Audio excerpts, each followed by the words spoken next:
So ఇద్దరు స్టార్స్ని ముఖ్యంగా చిరంజీవి గారిని వెంకటేష్ గారిని భలే కలిపే వాళ్ళిద్దరిని ఎలా తీసుకొచ్చావు అని వస్తున్నప్పుడు ఒక ఫస్ట్ టైం ఇలాంటి ఆలోచన నాకు వచ్చినందుకు నేను చాలా ప్రౌడ్గా ఫీల్ అవుతాను. ఫస్ట్ నీకు వచ్చింది ఆలోచన సార్.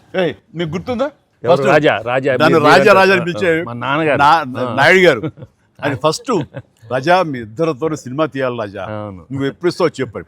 నేనే మీరు ఎప్పుడు కథ రెడేటప్పుడు రెడీ అండి, నేను వెంకితో చేయడం ఇదేముంది నా బ్రదరు కచం చేస్తా అంతా మీ దగ్గర చేయడం మరీ మరీ ఆనందం అన్నాను. అలాగే రాజా నేను కథ వస్తా అన్నారు, అది కుదరలేదు.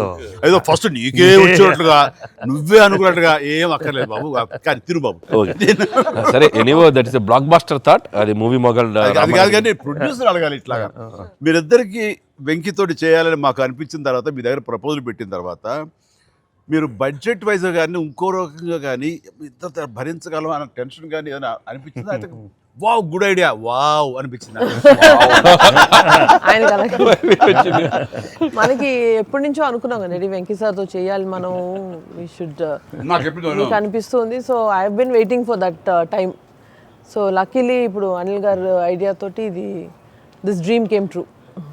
అది డెఫినెట్గా ఇంకా ప్రొఫెషనల్ ఇది లేదు కాబట్టి కానీ బాగా రాడు తేలిన సాహు ఏమో చెప్పాలి ఈ విషయం. లేదు సార్, ఎప్పుడైతే అసలు ఇద్దరు కలిసి సినిమా చేయడం అనేది అది డ్రీమ్లో కూడా రాదు సార్. ఒక పెద్ద హీరోతో చేయడం అనేది ఎవరైనా ట్రై చేస్తారు అవుతుంది, కానీ ఇద్దరు పెద్ద హీరోలతో కలిపేది అనేది మన డ్రీమ్ కూడా రాదు. అది నాకైతే అసలు ఆ ఇద్దరు ఉన్నారనగా నాకు ఇంకేం అర్థం కాలేదు. కొన్ని రోజులు అయితే నేను అనిల్ని పిచ్చెక్కిచ్చేసాను. ఒక్కోసారి